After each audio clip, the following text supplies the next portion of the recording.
বর্তমান আইন শৃঙ্খলা পরিস্থিতি প্রায় ভঙ্গুর। রাজধানী সহ সারা দেশ জুড়ে চলছে লুটপাট, ছিনতাই, ডাকাতি, মারামারি সহ ধর্ষণ হত্যা। জনজীবন হয়ে উঠেছে আতঙ্কিত। এবার আইন শৃঙ্খলা পরিস্থিতি উন্নয়নে কিছু পরামর্শ দিয়েছেন প্রবাসী সাংবাদিক জুলকার নাইন শায়ের।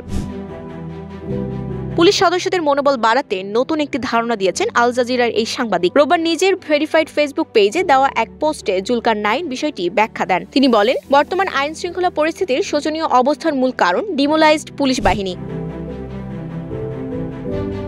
পুলিশ দুর্নীতিগ্রস্ত, এটা একটা প্রতিষ্ঠিত ন্যারেটিভ, কিন্তু আসলে কি সকল পুলিশ সদস্য দুর্নীতিবাজ? বাহিনীতে সবচাইতে গুরুত্বপূর্ণ সদস্য কনস্টেবলরা আসলেও কতটা দুর্নীতি করতে পারেন? না, আমি তাদের কোনো ক্লিন চিট দিচ্ছি না, কিন্তু সাধারণ পুলিশ সদস্যরা কিভাবে জীবনযাপন করেন সেটা খতিয়ে দেখার সময় এসেছে। আমাদের পুলিশ সদস্যরা সরকারের কাছ থেকে বেতন ভাতা বাদে তেমন কোনো ইনসেনটিভ পান না।